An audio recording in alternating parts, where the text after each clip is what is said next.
Hey there, friends. Well, we still don't have the Nashville shooters manifesto and, of course, Epstein's list, but for some reason, we have the writings and ramblings of the Louisville shooter.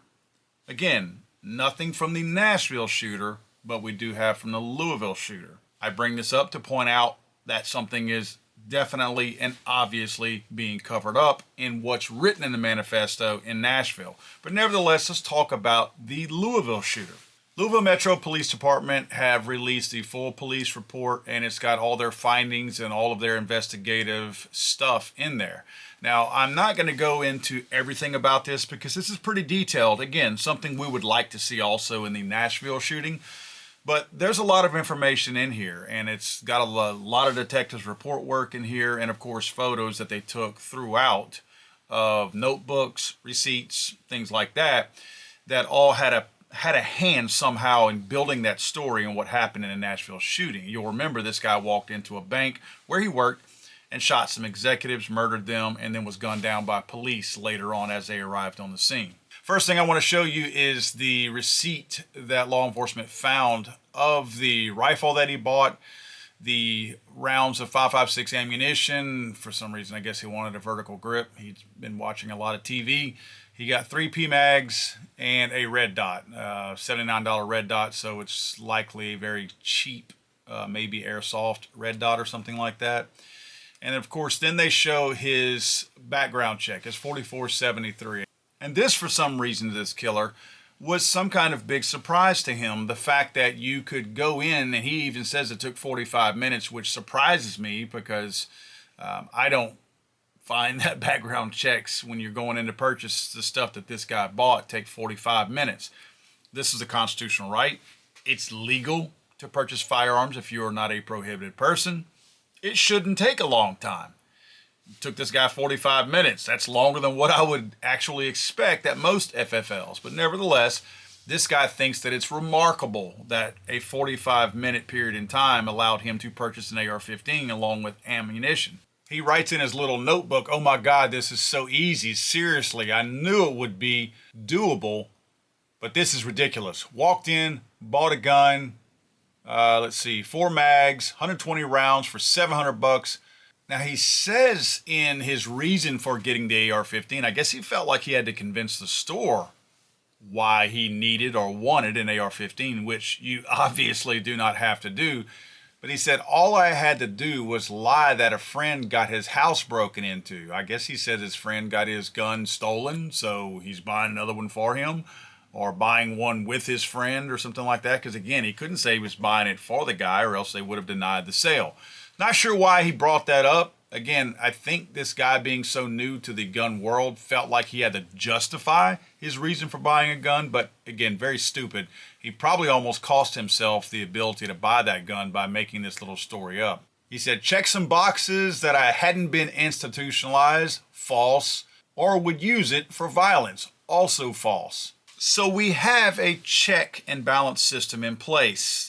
Not that I'm a fan of it. The 4473 I feel like is unconstitutional, but nevertheless, it is there, right?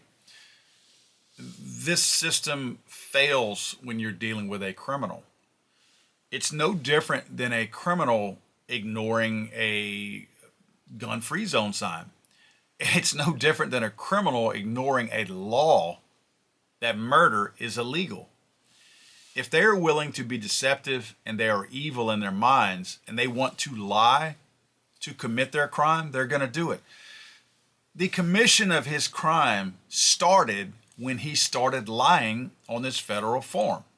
He was in the process of committing a crime at that point. I always say criminals aren't criminals until they start committing a crime.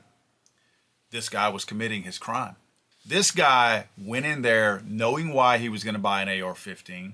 Let's be real clear about this. By his own admission, in his own writings, he had made the decision to kill people. He had decided already, without knowing how to buy a gun, because he clearly was new at it, didn't know any of the process. By his own admission, in his writings, stating that he was mentally ill, and by his own admissions in these writings stating that he lied that he was going to use this for violence, He had decided already, without any possession or contact with a firearm, he had decided, I'm going to murder people. I am going to indiscriminately take the lives of other human beings. Now I'm going to buy a gun.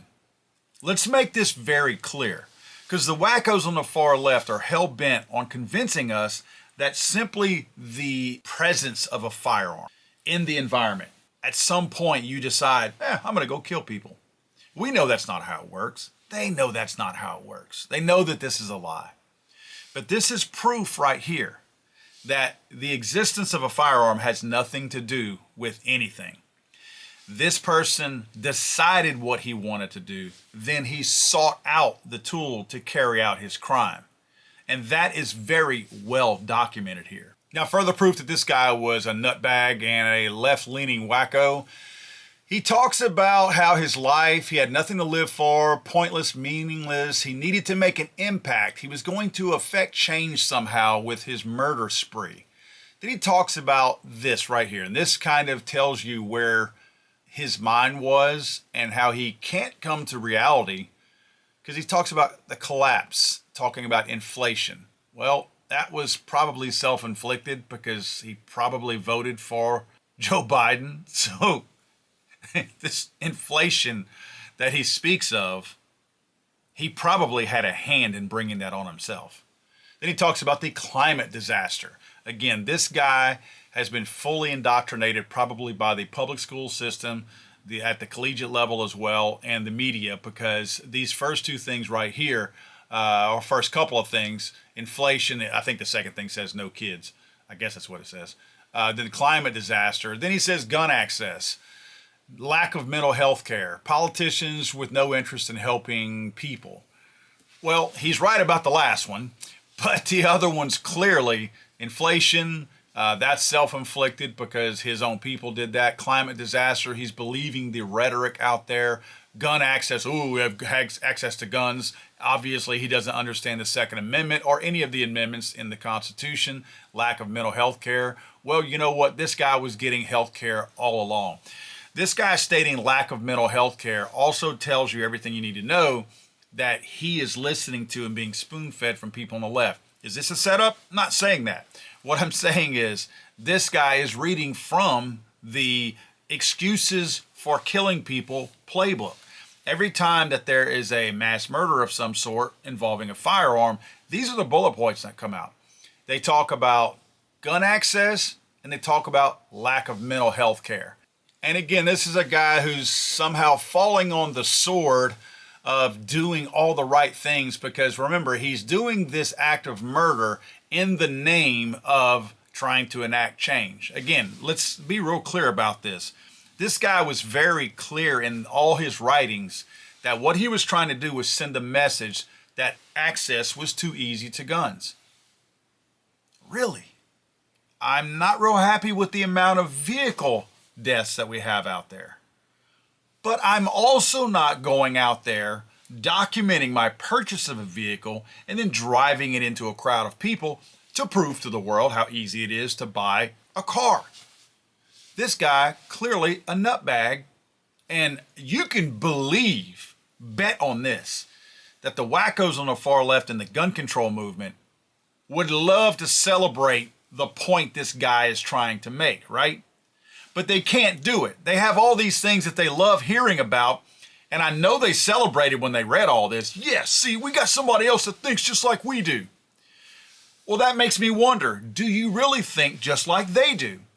Because they're echoing all the same points that the anti-gun media and the anti-gun movement say.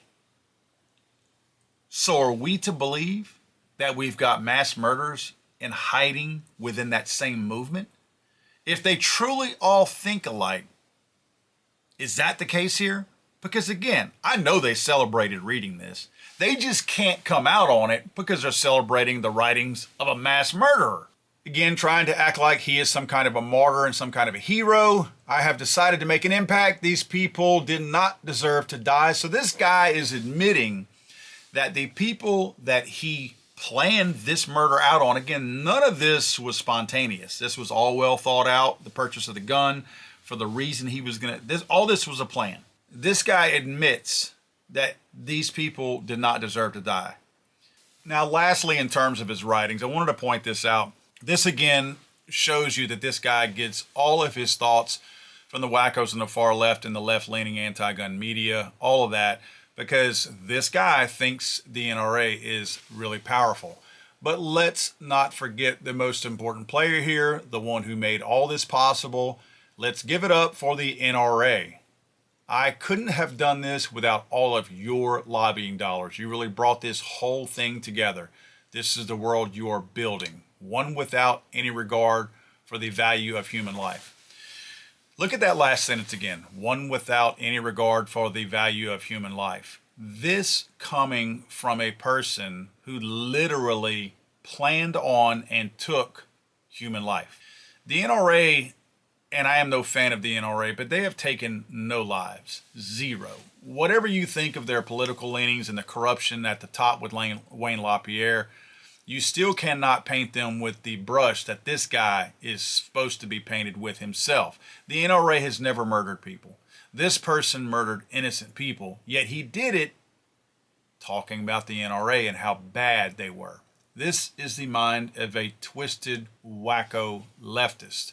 Now, one thing that I want to point out in closing here is that there's a lot of things that I point out in my book, How to Make a Monster, on how these types of people come to be. It's usually, and in my book I actually talk about this in great length, but it's usually a combination of broken homes. I don't mean that it's divorced homes. Problems within the home could be divorces, could be rampant drug use. It could be, the dad beating the mom or the mom beating the dad.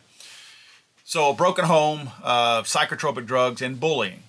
Well, this person, if you look at this police report, there's a coroner's report here, and you'll notice down there under Postmortem toxicology, they found alprazolam. Okay, alprazolam is essentially Xanax. I talk about SSRIs at great length in my book. Xanax is not an SSRI, it's a benzo. Benzoprazine, I forget the technical word, benzos is what they call them. Okay, it's taken for anxiety. This guy clearly was on that type of anxiety medicine. But in this toxicology report, and a lot of you guys out there that work in this industry have helped to educate me on this, you find what you're looking for when you're testing for a specific drug, right? If you're not testing for a certain drug, it will not show up, right? Because you're not testing for it. You have to be looking for that particular drug in order to find it. If you're not looking for it, it will not show up because the test that you're putting forward for that won't reveal that that's in the blood system. So notice number 2, it says no other tested drugs, meaning they didn't test for any other drugs, so they didn't find any other drugs. They only tested for that alprazolam, that Xanax. Okay, they also mentioned in this guy's report earlier that he was on various other drugs. In other words, not just Xanax. They talk about this earlier in their report from parents, doctors, folks like that. So this guy was on multiple medications. Again, they only tested for one and they only found one, but they know that he was on multiple ones. Again, this Xanax is not an SSRI, which is a psychotropic drug, a mood-altering drug, one that has a black box warning that says that it can create mania, suicidal ideation, homicidal ideation, very negative things, violent outbursts, aggression, things like that. They don't seem to have tested for that. And I will point you to this right here. Benzos and SSRIs are taken together in many, many cases. In fact, the SSRIs are usually prescribed first. And if the SSRI itself did not do what's supposed to do as far as curbing the thoughts or the anxiety or whatever that the patient has, then they will prescribe Xanax with the SSRI. So it's very likely and probably presumably correct that if this guy was taking Xanax, he was very likely, since they do state that he was taking multiple medications, the SSRI most likely came first, and he was taking the Xanax in addition to. That's not reported here. I wonder why it's not reported. The pharmaceutical industry is a very strong, powerful organization.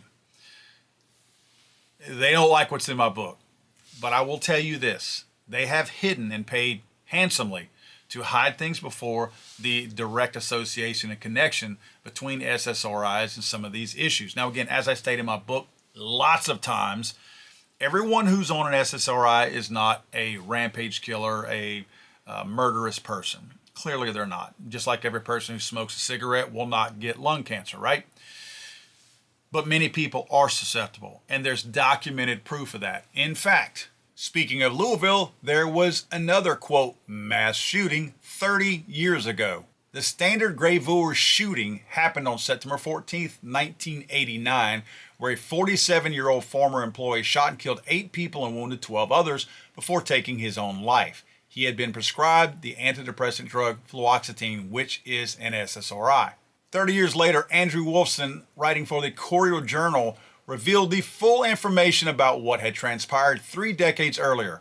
Quote, the drug maker that produces fluoxetine, the antidepressant that the shooter's victims blamed for his deadly shooting rampage 30 years ago, as Standard Graveur, secretly paid the victims $20 million to help ensure a verdict exonerating the drug company. Mr. Wolfson further reported that an Indianapolis-based drug company, quote, vigorously shielded the payment for more than 2 decades, defying a Louisville judge who fought to reveal it because he said it swayed the jury's verdict. A Loyola University professor also said that the link between antidepressants and violence, including suicide and homicide, is very well established. Another psychiatrist said the irritability and impulsivity from antidepressants can make people suicidal or homicidal.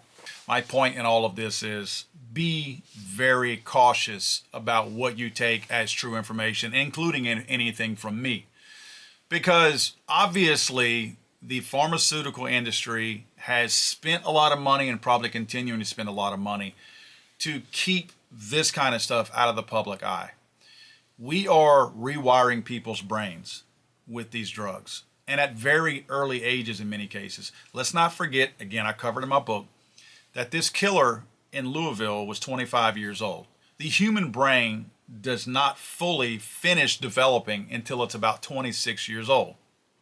So regardless of what this guy was taking, his brain was still in developmental mode. It was still being built. Just because you're an adult at 18 doesn't mean your brain's developed. You've got a good 6-7 years left before your brain does fully develop. That means maturing and building itself. When you introduce these SSRIs into the brain, it is helping to rewire the brain. It is setting things in motion that the brain would not normally have done on its own, which is to create tendencies of things like suicide and homicide. Again, I have to say this. Does it mean everybody taking them is suicidal and homicidal? Of course it doesn't. No one's ever implied that. No one has. Even the people doing all this research who are stating this. But there's some people like this shooter who are likely susceptible to that. And while we get a lot of information like what you're seeing here today, we're not getting all of it. Because clearly they did not test for all the drugs that they needed to see. And it makes you wonder, why didn't they test for all those drugs? Who's behind that? God save the Queen, man. I'm sorry, I thought this was America.